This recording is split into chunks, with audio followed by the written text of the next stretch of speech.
नमो विष्णुपदाय कृष्णपृष्ठाय भूतले श्रीमते भक्तिस्वरूप दामोदर स्वामिनिति नामिने नमस्सद्भक्तमने मुनिपुरोद्भवाय च प्रभुपादवसद्वाणी प्रचारो निरतायते। नमो विष्णुपदाय कृष्णपृष्ठाय भूतले श्रीमते जयपताका स्वामिनिति नामिने नमाचार्यपादाय निताय कृपाप्रदायिने गौरकथा धामदाय नगरग्रामतारिणे नमो विष्णुपदाय कृष्णपृष्ठाय भूतले श्रीमते भक्तिवेदान्त स्वामिनिति नामिने नमस्ते सारस्वती देवी गौरवाणी प्रचारिणे निर्विशेष शून्यवादी पश्चात्तरशतारिणे। हरे कृष्ण। तो आज হচ্ছে কি উৎসব? ওরণ ষষ্ঠী। তো আমরা ওরণ ষষ্ঠীর কথা আমরা ভাবছিলাম বিকালে বা সন্ধ্যাবেলায় শ্রবণ করব, কারণ আজকে আরেকটি অনুষ্ঠান আছে, সেটি হচ্ছে শ্রীমদ্ ভক্তিস্বরূপ দামোদর মহারাজের শুভ আবির্ভাব তিথি। তো আমরা এখন যেহেতু মহারাজের গুরু পূজা হবে, তাই আমরা এখন একটু শ্রীমদ্ ভক্তিস্বরূপ দামোদর মহারাজের জীবন কথা একটু শ্রবণ করব, আর সন্ধ্যার দিকে আমরা সম্ভব হলে ওরণ ষষ্ঠীর কথা আমরা শ্রবণ করব। ঠিক আছে? তো মহারাজের জন্ম হয়েছিল মণিপুরে। মণিপুরে থৌবল বলে একটা গ্রাম আছে, সেই থৌবল গ্রামে মহারাজের জন্ম হয়েছিল এবং 1900 এখন চলছে, এটা হচ্ছে 87তম জন্মদিন। তাহলে 1937 সালে জন্ম হলে 87 বছর হয় না?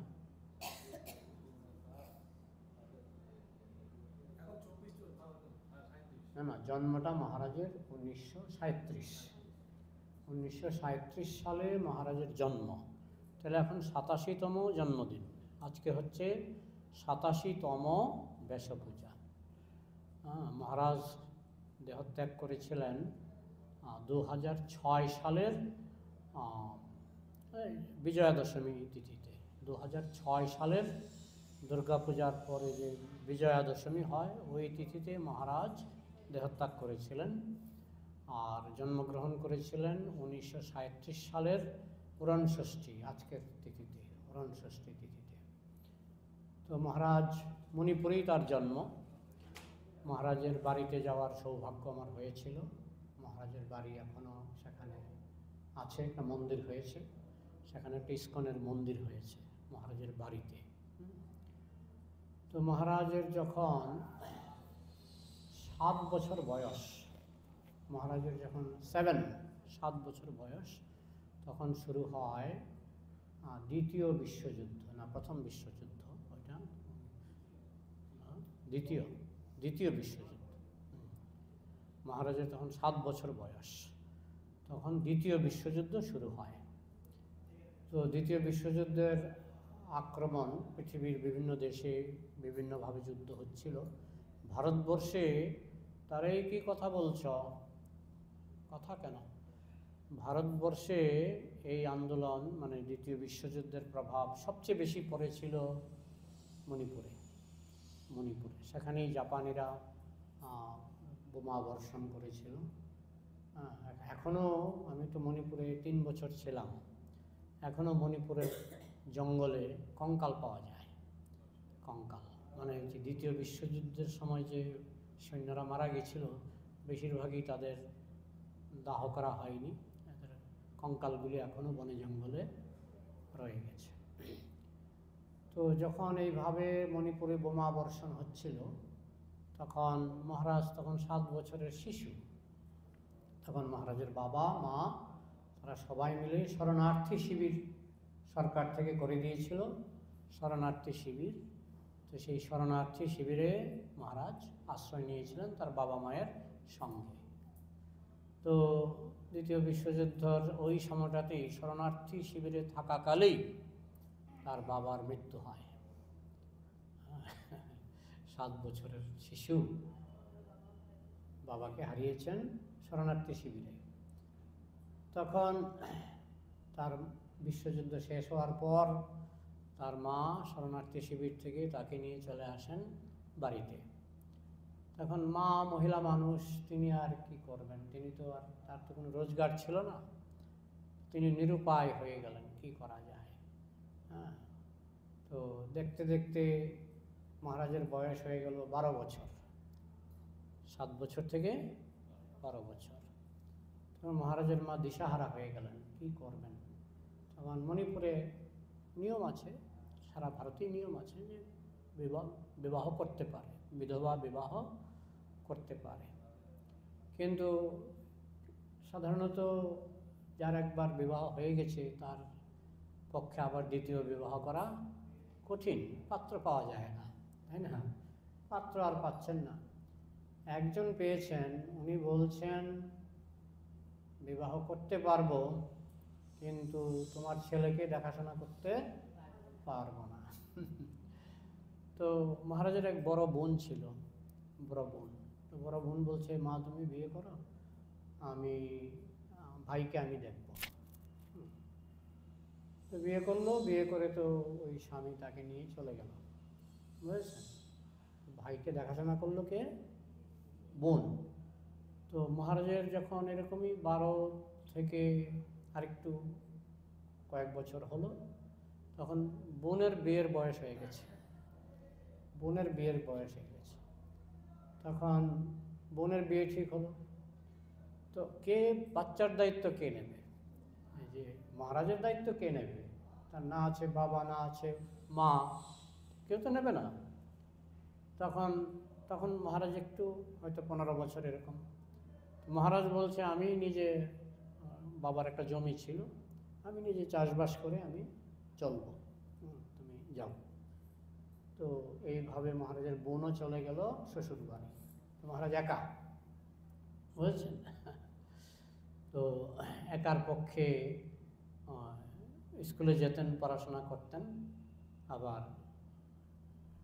সকাল সন্ধ্যায় ওই জমি দেখাশোনা করতেন। ছোট্ট জমি ছিল, সেই জমি থেকে ধান কিছু পেতেন, সেই ধান থেকে প্রথম দিকে বোন কিছু পাঠাতেন, তারপরে ধান, জমি থেকে ধান আসতো, সেই ধান থেকে মহারাজ চাল বানিয়ে মহারাজ কোনো মতে বেঁচেছিলেন। কিন্তু দুর্ভাগ্যের ব্যাপার, কিছুদিন পরে মণিপুরে শুরু হলো মহামারী, টাইফয়েড। বলে টাইফয়েড আবার কিসের মহামারী? এখন টাইফয়েডের ওষুধ আছে, তখন টাইফয়েডের ওষুধ ছিল না। হাজারে হাজারে লোক মরতে লাগলো টাইফয়েডে, হাজারে হাজারে লোক মরতে লাগলো মণিপুরে, হাজারে হাজারে লোক মরতে লাগলো। মহারাজকেও টাইফয়েড ধরল। তো মহারাজ তো ঘরের ভিতরে শুয়ে এই টাইফয়েড ভুগছে, দেখাশোনার কেউ নাই। তখন মহারাজের একজন প্রাইমারি স্কুলের শিক্ষক, তার নাম ছিল কেরানি সিং, উনি একদিন মনে করলেন যে সবার তো টাইফয়েড হচ্ছে, এই বাচ্চাটা কেমন আছে একটু দেখে আসি। গিয়ে দেখে ঘরের ভিতরে গড়াগড়ি যাচ্ছে। আমারও তো, স্যার আমারও তো টাইফয়েড হয়ে গেছে। তো দেখাশোনা কে করছে? বলে আমি তো একাই, আমার দেখাশোনা কে করবে? রান্না বান্না বলে আমি না খেয়েই আছি, কি করবো আর। বলে না না, তুই চল আমার বাড়িতে চল। তখন সেই মাস্টার মশাই মহারাজকে নিয়ে ওনার বাড়িতে চলে গেল। তখন মহারাজের নাম ছিল থৌডম দামোদর সিং, থৌডম দামোদর সিং। তো মাস্টার মশাই মহারাজকে নিয়ে চলে গেল। তো মাস্টার মশাই বাড়িতে তার স্ত্রী, সন্তান সন্ততি সব ছিল, তারা মহারাজের যত্ন নিল। মহারাজ মানে তখন 15 বছর বয়স, এরকম একটু কম বেশি হতে পারে।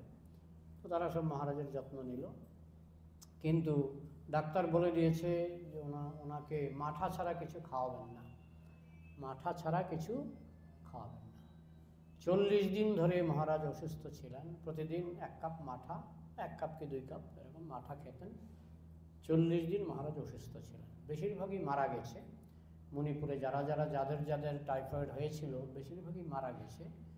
কিন্তু ওই মহারাজের যে মাস্টার মশাই না, উনি ছিলেন বৈষ্ণব। তো উনি প্রতিদিন মহারাজকে ওই নমস্তে নরসিংহায় এই গানটা শোনাতেন, মহারাজকে শোনাতেন। তো মহারাজ অর্থ বুঝুক আর না বুঝুক গানটা শুনতেন এবং 40 দিন একটানা এই গান প্রতিদিন মহারাজের মাস্টারমশাই মহারাজকে শোনাতেন।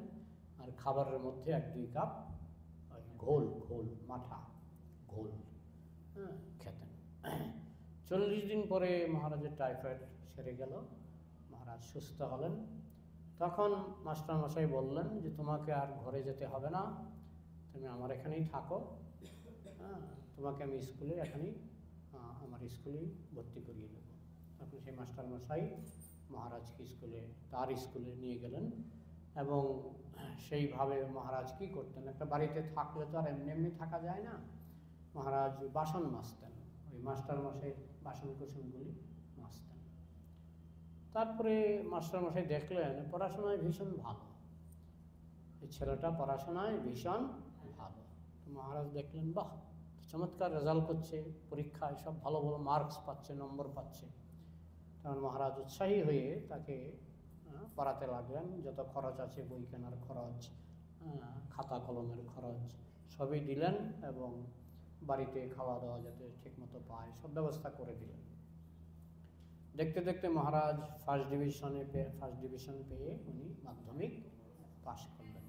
তখনকার দিনে মাধ্যমিকের পরেই শুরু হয়ে যেত 3টা ক্লাস 11, 12 আর মানে গ্র্যাজুয়েশনের ফার্স্ট পার্টটা শুরু হয়ে যেত। ওটাকে কি আইএ না কি বলতো, আইয়ের পরে বিএ, আইএ বিএ এমএ 3টা পার্ট ছিল। এটা তখন মণিপুরে সেরকমই ছিল। তো তাকে গৌহাটি বিশ্ববিদ্যালয়ে ভর্তি করিয়ে দেওয়া হলো।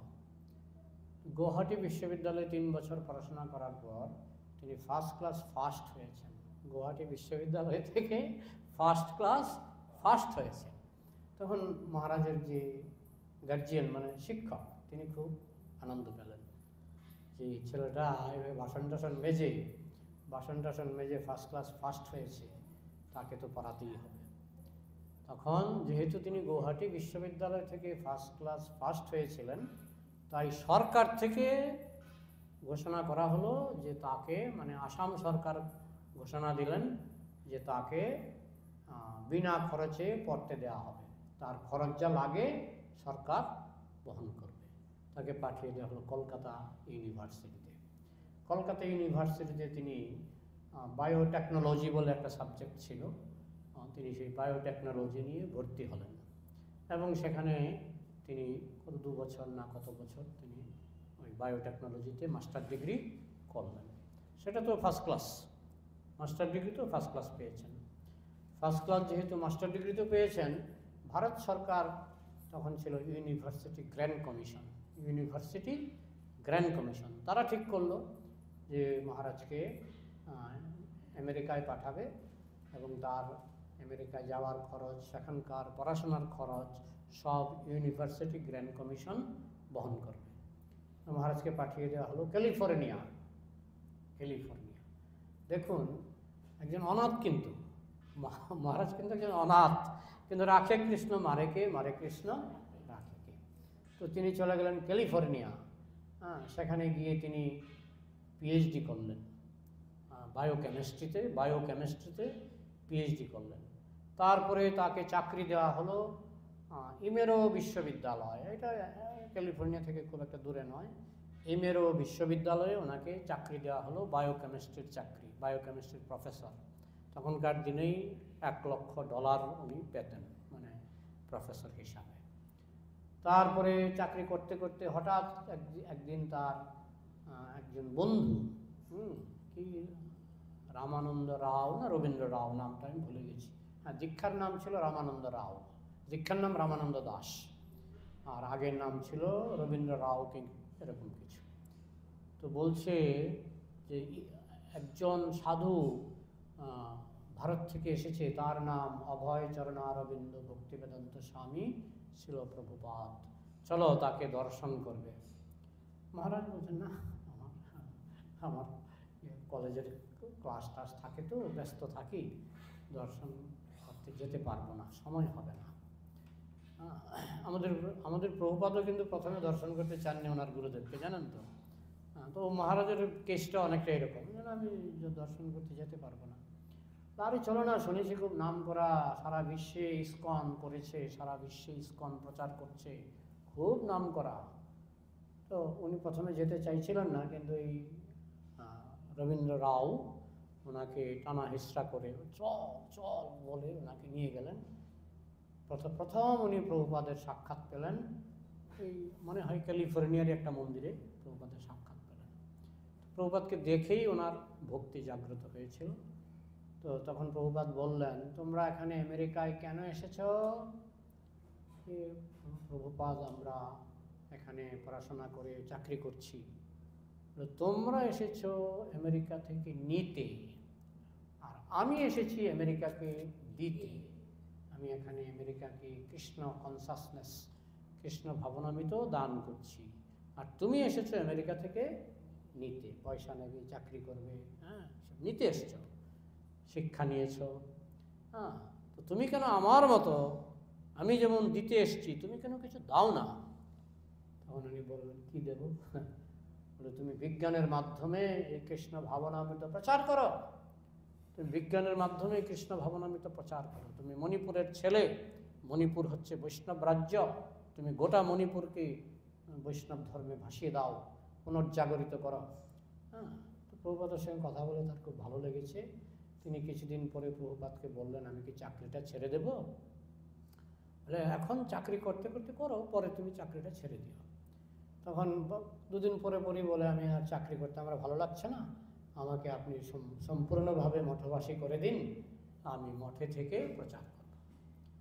ঠিক আছে, আমি একটা বিজ্ঞানের বিভাগ খুলব, ইসকনে একটা বিজ্ঞানের বিভাগ, তার নাম হবে ভক্তিবেদান্ত ইনস্টিটিউট। ভক্তিবেদান্ত ইনস্টিটিউট, তুমি হবে সেই ভক্তিবেদান্ত ইনস্টিটিউটের কর্ণধার, ইনচার্জ। তো মহারাজ আদেশ অনুসারে তিনি ভক্তিবেদান্ত ইনস্টিটিউট গঠন করেছেন প্রভুপাদ, কিন্তু এটা দায়িত্ব দিয়েছেন আমাদের এই মহারাজের উপর। মহারাজ ঘুরে ঘুরে সমস্ত বৈজ্ঞানিকদের নিমন্ত্রণ করে মন্দিরে নিয়ে আসতেন এবং তাদেরকে কৃষ্ণ কনসাসনেস বোঝাতেন। তো বৈজ্ঞানিকরা কেউ কেউ উৎসাহ দেখিয়েছিল।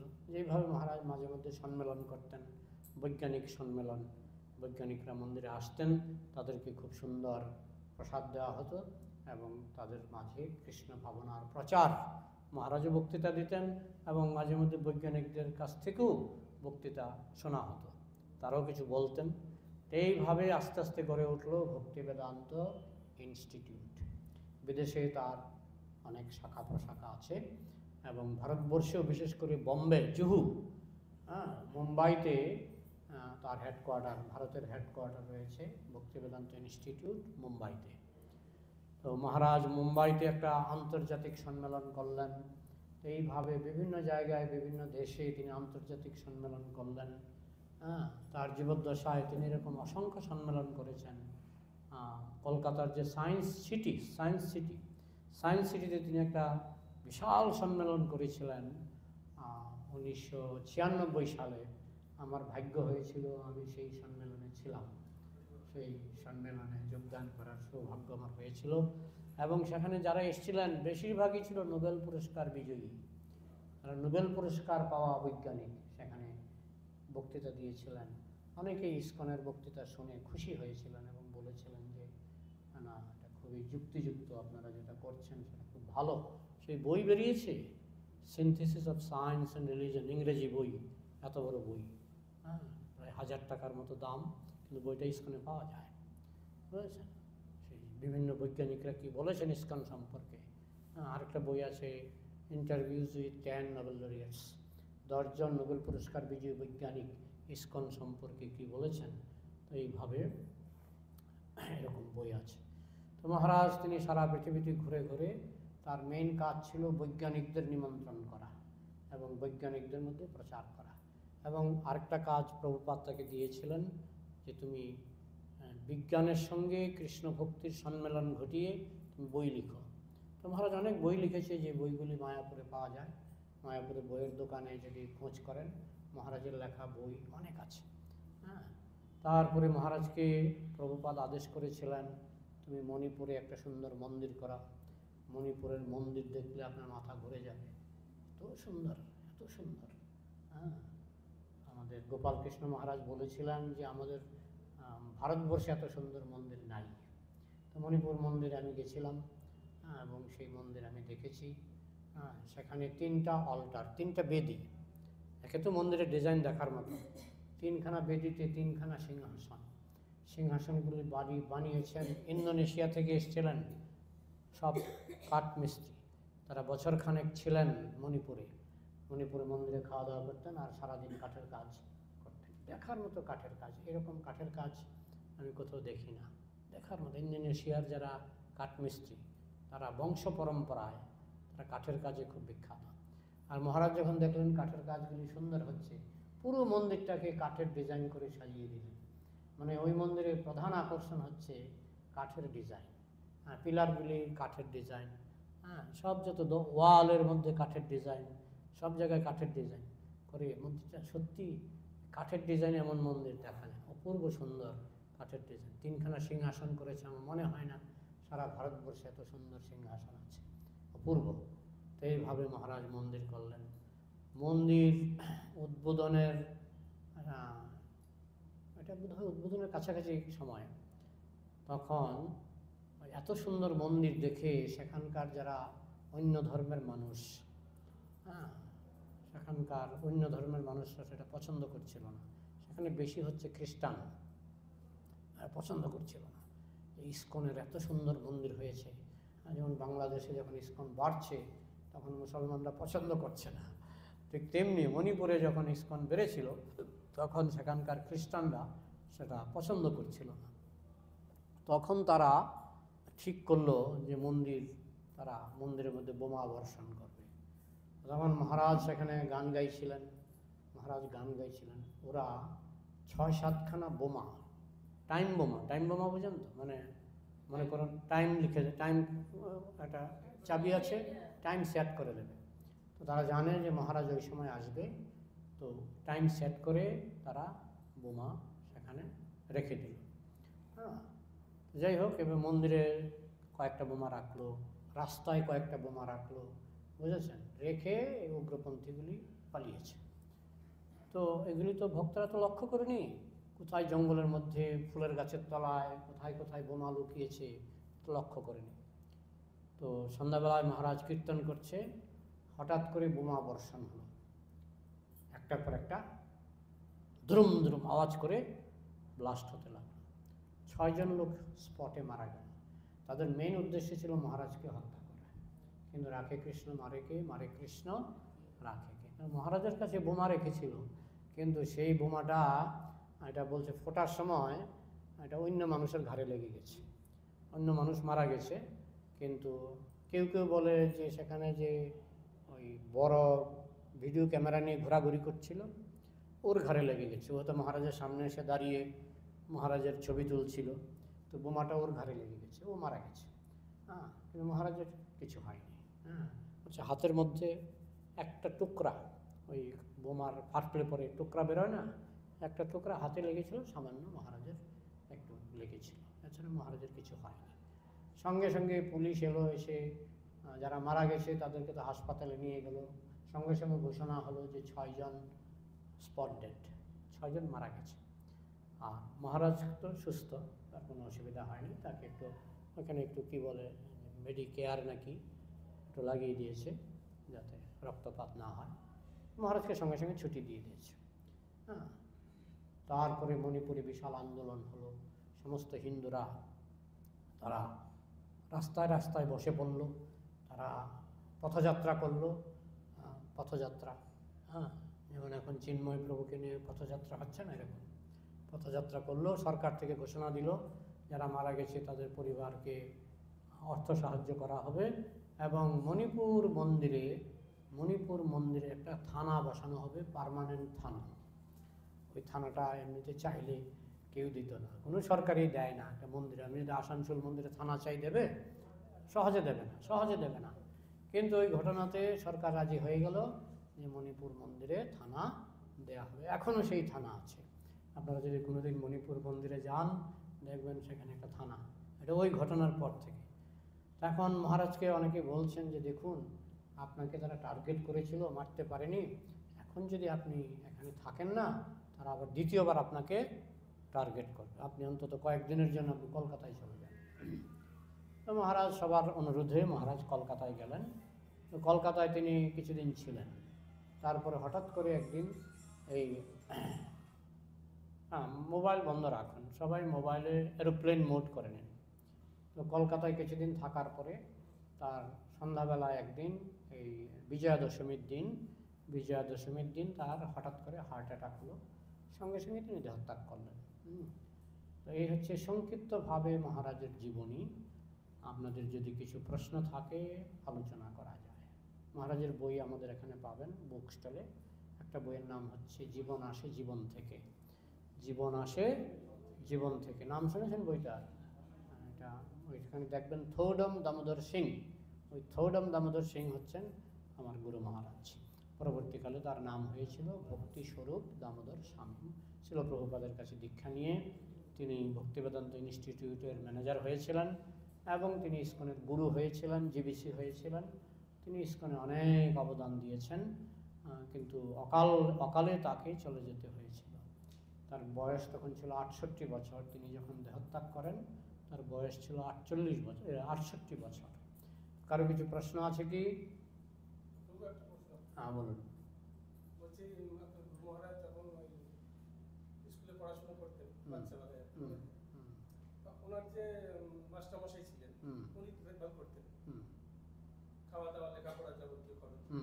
ওনার যেটুকু জমি জায়গা ছিল আপনার মহারাজের, সেগুলোর খোঁজ খবর? সেগুলি ইসকনকে পরবর্তীকালে ওই মাস্টারমশাই এসবের দিকে লোভী ছিলেন না। তিনি পরবর্তীকালে গিয়ে ইসকনকে জানিয়েছেন এই জমিটা ইসকন নিয়ে নিক। ইসকন নিয়ে নিয়েছে জমিটা, ওখানে একটা মন্দির হয়েছে, মহারাজের জন্মস্থানে একটা মন্দির হয়েছে। মা উনি যখন আমেরিকায় পড়াশোনা করছিলেন, মা মারা গেছিলেন আমেরিকায় থাকাকালে। তো খবর পেয়েছিলেন উনি, তখন ওনার মাস্টারমশাই কারানি সিংকে ফোন করেছিলেন যে আমি কি তাহলে চলে আসবো আমেরিকা থেকে। তখন মাস্টারমশাই বলেছিলেন তুমি আমেরিকাতেই শ্রাদ্ধ করো, তোমার এখানে আসার দরকার নেই, লাখ টাকার ব্যাপার, এখানে আসার দরকার নেই। তখন মহারাজ ছাত্র, সরকারি টাকাতেই পড়াশোনা করেছেন। হ্যাঁ, খুব ভালো। উনি তো একবার তো ওনার নাম মানে ওই নোবেল কমিটির কাছেও গিয়েছিল, যারা নোবেল পুরস্কার দেয়, তারা বিবেচনা করছিল। কিন্তু যেহেতু ভগবানের সম্পর্কে বলতেন, আমরা বৈজ্ঞানিকরা আবার অত ভগবান অত পছন্দ করে। ঠিক আছে, আর কিছু? হরে কৃষ্ণ, প্রণাম। গোবিন্দ কে? হ্যাঁ,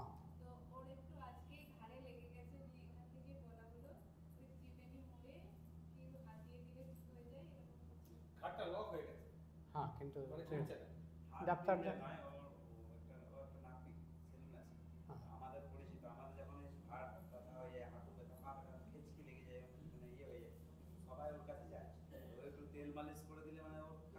মালিশের একটা থাকতে হবে। যাই হোক, এখানে আধ্যাত্মিক বিষয়ে আলোচনা হচ্ছে, আপনি ডাক্তার দেখান। হ্যাঁ, আধ্যাত্মিক ব্যাপারে, হ্যাঁ, ডাক্তারি হ্যাঁ হ্যাঁ, কৃষ্ণ কথাই তো হলো। বৈষ্ণবের কথা কৃষ্ণ কথা অভিন্ন। হ্যাঁ, প্রভু মহারাজ আমি নই।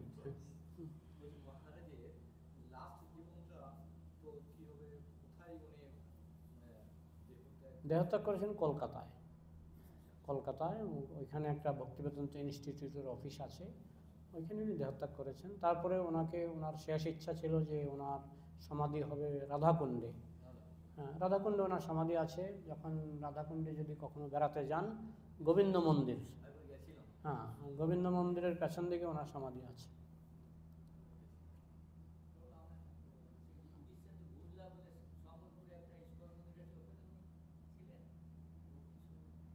না, উনি তো মণিপুরে। হ্যাঁ, হতে পারে, কারণ মহারাজ মাঝে মধ্যে উড়িষ্যায় যেতেন, সেটা। হ্যাঁ, প্রচারে যেতেন মহারাজ, মহারাজ তো সারা পৃথিবী জুড়ে প্রচার করতেন। হ্যাঁ, মোটামুটি কত শিষ্য হলো?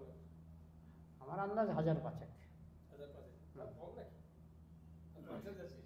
আর বেশিরভাগই বৈজ্ঞানিক শিক্ষিত।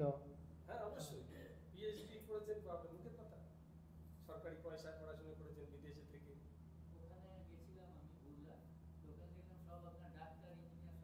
হ্যাঁ হ্যাঁ, মহারাজের শিষ্যরা বেশিরভাগই ডাক্তার, ইঞ্জিনিয়ার, বৈজ্ঞানিক, আর কারণ উনি তো ছিলেনই বিজ্ঞান ডিপার্টমেন্টের।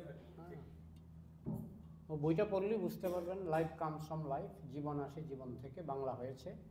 ওইটা বইটা পড়বেন, দেখবেন মহারাজ কীভাবে বৈজ্ঞানিকভাবে কৃষ্ণ ভাবনামৃত সম্পর্কে তিনি প্রভুপাদকে জিজ্ঞাসা করেছিলেন। তারপর উনি নিজেও অনেক বই লিখেছেন, scientific basis of Krishna consciousness, বিভিন্ন বই, ওনার অনেক বই আছে, অনেক বই আছে।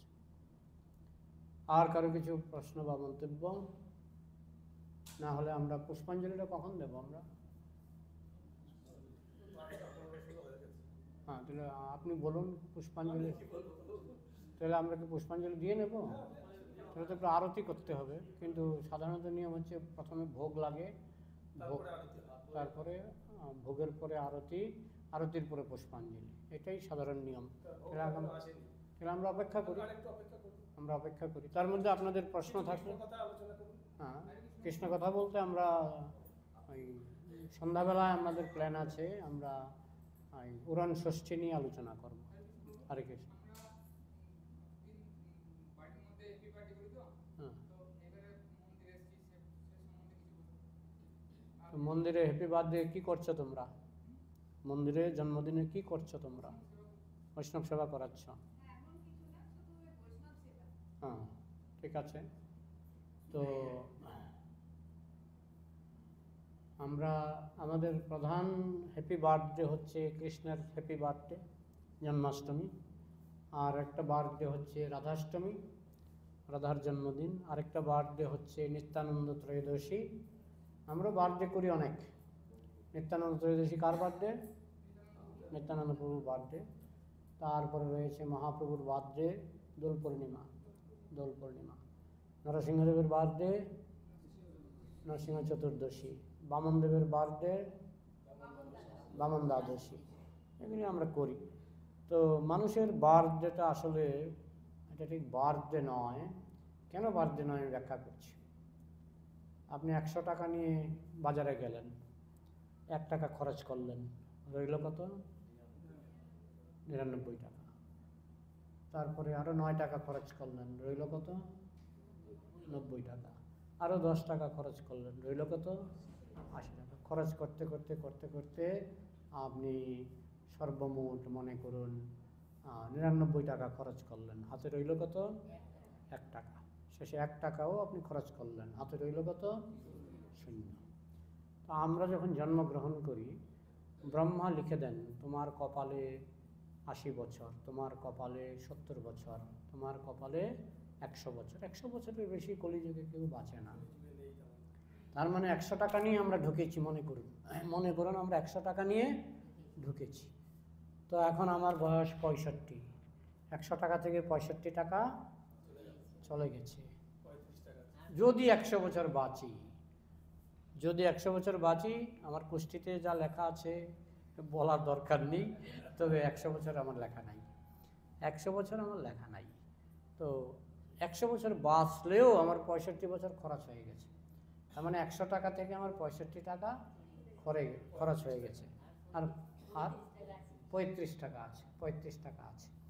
তো তার থেকে যখন আমার 70 হবে, তখন 70 টাকা খরচ হয়ে গেল, আর থাকবে 30 টাকা। এই করতে করতে, যদিও আমি 100 বছর বাঁচব না, কিন্তু এই করতে করতে যেদিন আমার শেষ বছরটা শেষ হবে, সেদিন আমার হাতে হলো 0। তার মানে আমার তখন মৃত্যু, তাই তো? তার মানে কি, আমরা যে বলি না হ্যাপি বার্থডে, কত নম্বর জন্মদিন বলো? কত নম্বর জন্মদিন? 11। তার মানে কি, আমি যদি 100 টাকা নিয়ে আসি, 11 টাকা মাইনাস হয়ে গেল। এটা এক হিসাবে প্রভুপাদ বলতেন এটা আসলে জন্মদিন নয়, এটা মৃত্যুদিন। কেননা 11% মৃত্যু হয়ে গেছে, 11% মৃত্যু হয়ে গেছে। এইভাবে কারো, আমার যেমন 65 বছর বয়স, আমার কিন্তু 65% মৃত্যু হয়ে গেছে, আর বাকিটা সেই 30%ই হোক আর যাই হোক, এটা বাইরে আছে, মৃত্যু হয়নি। তো এরকম একটা দৃষ্টান্ত দিয়েছেন যে একটা ব্যাঙ সাপ তাকে গিলে গিলে খাচ্ছে, একটা সাপ ব্যাঙকে গিলে গিলে খাচ্ছে। এখন ব্যাঙের শরীরটাকে আপনি মনে করেন, ব্যাঙের শরীরটা কত 100 মিলিমিটার, 100 মিলিমিটার। সাপের মুখে ঢুকে গেছে 30 মিলিমিটার, সাপের মুখে ঢুকে গেছে 30 মিলিমিটার, আর সাপের মুখের বাইরে আছে 70 মিলিমিটার। তো সাপ তো গিলে গিলে খাচ্ছে, ব্যাঙ চিৎকার করছে, তাই না? আমাদের আয়ুটা নাকি সেরকম, আমাদের আয়ুটা সেরকম, মানে মৃত্যু সর্প আমাদের গিলে গিলে খাচ্ছে। আমার যেমন 65 বছর, তার মানে মৃত্যু সর্পের ভিতরে আমি ব্যাঙের মতো মৃত্যু সর্পের ভিতরে 65% ঢুকে গেছি। তো বাকি যেটা সাপের মুখের বাইরে আছে, ব্যাঙ কী করে, যখন সাপের মুখে থাকে তখন একে তো ডাকে, কিন্তু অনেক সময় তার সামনে দিয়ে মশা যায়, মশা, তখন ব্যাঙ হঠাৎ করে জিভ বাড়িয়ে মশাটা খায়। তার শরীর কোথায়? সাপের মুখে, কিন্তু সে দেখছে একটা মশা যাচ্ছে, সেখানে মশাটা খায় খায়। তো আমরা দেখছি আমাদের 65% মৃত্যু সর্পের মুখে ঢুকে গেছে, কিন্তু আমরাও একটু ফুর্তি করার চেষ্টা করছি। একটু ব্যাঙ যেমন মশা খেয়ে আনন্দ করে, আমরাও একটু খাওয়া দাওয়া করে একটু ফুর্তি করার চেষ্টা করছি, কিন্তু আমাদের শরীর কিন্তু মৃত্যু সর্পের ভিতরে ঢুকে গেছে। যার যত বয়স, যেমন 11 বছর বয়স, 11 বছর ওই মৃত্যু সর্পের মুখের ভিতরে, আর বাকিটা মুখের বাইরে। সে যদি 100 বছরও বাঁচে, 11 বছর থেকে 100 বছর মানে 89 বছর, সেটা রয়েছে মৃত্যু সর্পের মুখের বাইরে। এখন এই মৃত্যু সর্পের হাত থেকে যদি আমরা বাঁচতে চাই, তাহলে আমাদেরকে কৃষ্ণ কথা শ্রবণ করতে হবে, কৃষ্ণের নির্দেশ পালন করতে হবে, কৃষ্ণের আদেশ অনুসারে জীবনযাপন করতে হবে। তাহলে মৃত্যু হলেও আমরা যাব গোলকে। গোলকে গেলে যদ্গত্যান নিবর্তন্তে তদ্ধাম পরমং মম, যেখানে গেলে আর পুনর্জন্ম হয় না। পুনর্জন্ম হয় না মানে মৃত্যু হয় না। সেই ধাম হচ্ছে কৃষ্ণের পরম ধাম, গোলক ধাম। আচ্ছা, আমি জন্মদিন সম্পর্কে এর বেশি আর কি বলবো। ঠিক আছে, তুমি কৃষ্ণ ভক্ত হও, তাহলে তোমার জন্ম সার্থক হবে। ঠিক আছে, আর কারো কিছু মন্তব্য?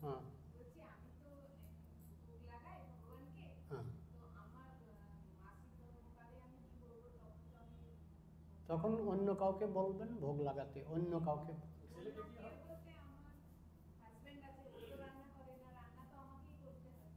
নিরুপায় ক্ষেত্রে তো আর কোনো উপায় থাকে না। তো সেই ক্ষেত্রে আমরা কি করি, আমাদের নিয়ম হচ্ছে ভগবানের কাছে বয়মের মধ্যে কিছু ড্রাই ফ্রুটস, মানে শুকনা ফল, যেমন কাজু বাদাম, কিশমিশ, শুকনা ফল বাজারে কিনতে পাওয়া যায়, এগুলি বয়মের মধ্যে দিয়ে আপনি ঘরে যেটা রান্না করবেন, রান্নাঘরেই মনে মনে নিবেদন করে নেবেন, ছবির সামনে রান্নাঘরেই মনে মনে নিবেদন করে নেবেন।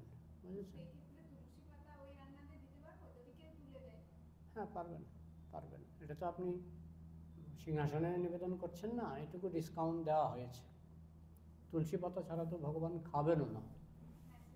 তো আপনি দেবেন, বা তাও যদি আপনার সংকোচ মনে হয়, আপনি মন তুলসী দিতে পারেন, বুঝেছেন? এটাও ভগবান গ্রহণ করে, মন তুলসীও ভগবান গ্রহণ করে। আর কোনো প্রশ্ন?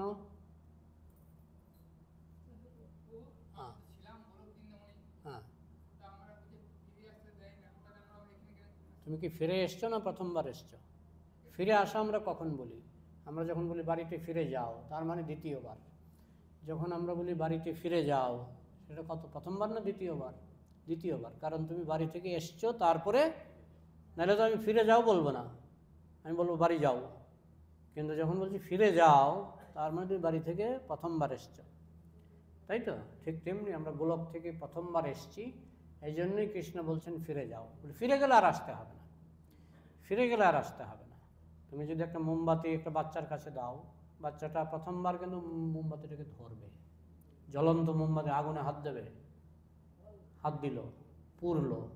দ্বিতীয়বার মোমবাতিটা এগিয়ে নাও, বাচ্চা পিছিয়ে যাবে, হাত সরিয়ে নেবে। প্রথমবার আমরা ভুল করে এই দুঃখের জগতে এসেছি, দ্বিতীয়বার আমরা আর ফিরে আসবো না। তুমি তোমার প্রশ্নের উত্তর পেলে? আর কারো কিছু প্রশ্ন? হরে কৃষ্ণ। আচ্ছা, বৃন্দাবনে গিয়েছিলেন?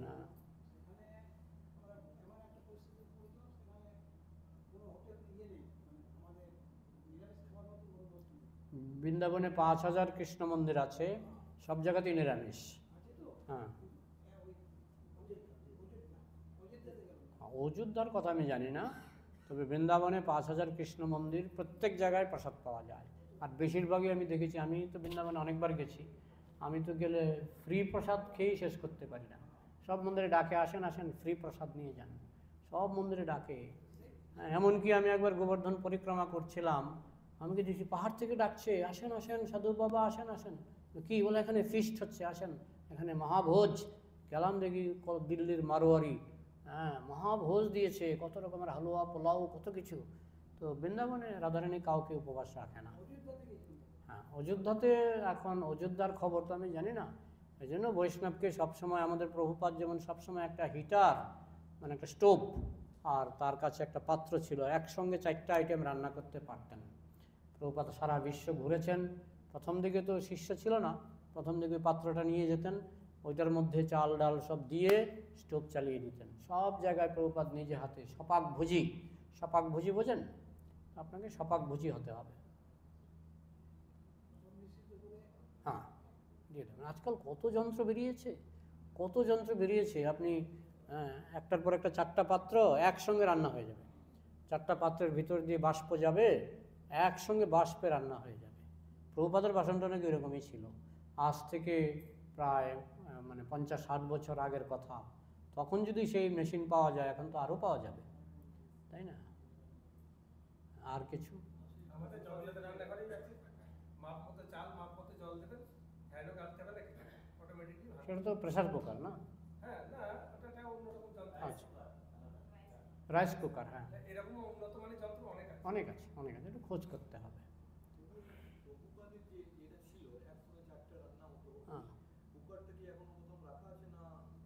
সেটা প্রভুপাদের যে কি বলে ওই মিউজিয়াম, এখন প্রভুপাদের মিউজিয়াম কিন্তু অনেকগুলি। কিছু মিউজিয়াম আছে মায়াপুরে, কিছু মিউজিয়াম আছে আপনার বৃন্দাবনে, বৃন্দাবনের মিউজিয়ামটা আমি দেখেছি। তো এইভাবে মিউজিয়াম আছে বোম্বেতে, প্রভুপাদের মিউজিয়াম আলাদা আলাদা আছে। কোনো না কোনো মিউজিয়ামে, এটা হয়তো আমেরিকায় হওয়ার সম্ভাবনা বেশি, হ্যাঁ আমেরিকার মিউজিয়ামে নিশ্চয়ই এই পাত্রগুলি রক্ষা করা হয়েছে। প্রভুপাদ যখন চুল কাটতেন তখন শিষ্যরা চুপটি করে বসে থাকতো, যেই প্রভুপাদ চলে যেতেন চুল পরিষ্কার করার সুযোগ দেওয়া হতো না। সব শিষ্যরা একটা দুটা চুল নিয়ে কাপড়ে পুটলা করে, হ্যাঁ আমি একবার মায়াপুরে আমাকে দেখাচ্ছে, বলো তো এটা কি? আমি দেখি চুল, এই তুমি চুল নিয়ে ঘুরছো, এই চুল প্রণাম করা হলো, কি চুল? প্রভুপাদের চুল। হ্যাঁ, শিষ্যরা এরকম করেছেন প্রভুপাদকে নিয়ে। আর কিছু? হ্যাঁ, ওগুলোতে কোনো নিষেধ নাই, জব করতে পারবেন, ঠিক আছে। আর কি?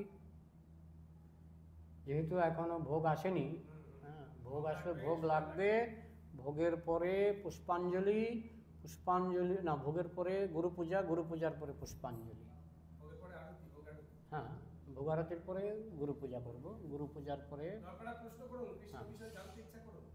সেই প্রশ্ন করলে, প্রশ্ন করলে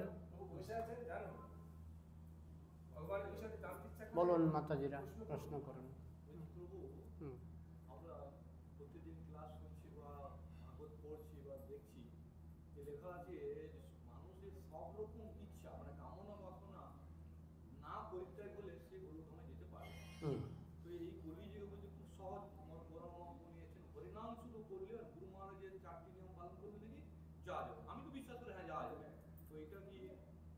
এটা আরেকটা এরকম যে আপনাকে বললাম যে প্রতিদিন রান্না করে অন্নপ্রসাদ পাবেন, তো উনি বলেছেন রান্না করতে, তাহলে বাজারে যাব না, আমি বাজার করব না, কারণ উনি বলেছেন রান্না করতে। উনি কি বলেছেন? রান্না করতে। তো আমি বাজারে যাব না, সবজি কিনবো না, চাল কিনবো না, কারণ উনি বলেছেন রান্না করতে। রান্না করলেই তো হয়ে যাবে। তো গুরুদেব বলেছেন হরিনাম করা, কিন্তু হরিনামে যাতে শ্রদ্ধা থাকে, হরিনামটা যাতে ঠিকঠাক হয়, সেই জন্য পাঠ শোনারও দরকার আছে। নাহলে হরিনামে বিশ্বাস থাকবে না, হরিনামে শ্রদ্ধা থাকবে না। হরিনামের মহিমাটা বুঝতে গেলে পাঠ শোনার দরকার আছে, ভগবানের আরতি কীর্তনের দরকার আছে, তাহলে হরিনামের শ্রদ্ধা থাকবে। কথাটা বলছেন, আমাদের টার্গেট হরিনাম, কিন্তু সেটার শ্রদ্ধাটা যাতে পুষ্ট হয় সেই জন্য আপনাকে অন্যান্য কাজও করতে হবে। হ্যাঁ, টার্গেট রান্না করা, কিন্তু রান্না করতে গেলে বাজারেও তো কাউকে না কাউকে যেতে হবে, বাসন কাউকে না কাউকে মাজতে হবে। তো হরিনাম করতে গেলে আপনাকে কতগুলি আনুষঙ্গিক কাজ করলে হরিনামটা ফার্স্ট ক্লাস হবে, পুষ্ট হবে। বুঝতে পারলেন? আর কিছু?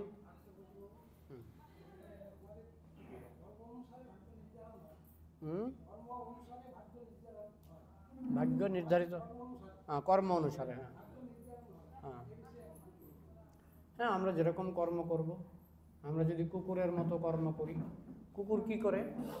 সারাদিন ঝগড়া করে, ঘেউ ঘেউ ঘেউ ঘেউ।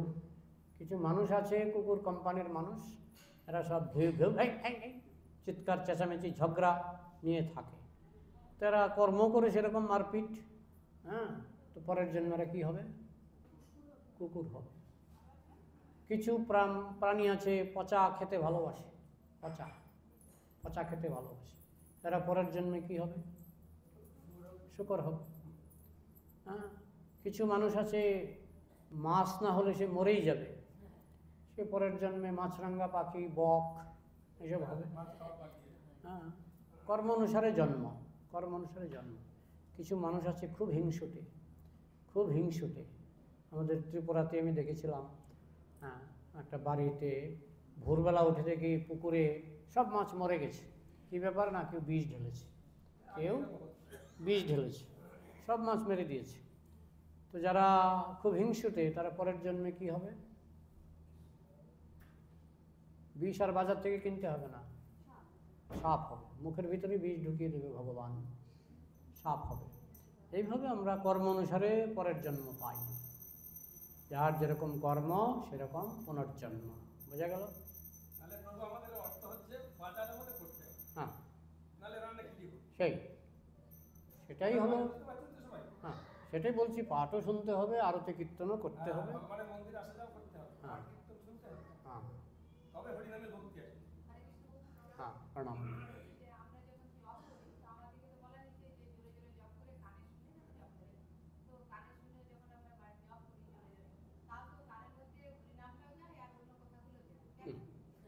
সেটা আপনার যত উন্নতি হবে, ভক্তি মার্গে যত উন্নতি হবে তত আপনি, আর জপের সময় আপনি এমন জায়গায় বসবেন না যেখানে আন কথা হচ্ছে। জপের সময় দরকার হলে আপনি আপনার ঘরে দরজা বন্ধ করে জপ করুন। হ্যাঁ, আন কথা যেখানে হয় সেখানে জপ না করাই ভালো। বোঝা গেল? আর কি বলুন? ভোগ এসে গেছে না? আরও আসবে না? আচ্ছা, আমার একটা কেক আসবে, দেখি। এসে গেছে? আচ্ছা, ঠিক আছে। হ্যাঁ, ভোগ লাগাবেন, তারপরে ভোগ লাগানো হয়ে গেলে আমরা, হ্যাঁ,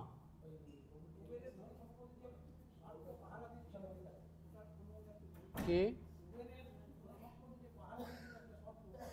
ওইটা আমি জানি না। আর কারো কিছু? আর কারো কিছু প্রাসঙ্গিক প্রশ্ন থাকলে বলুন। প্রাসঙ্গিক প্রশ্ন।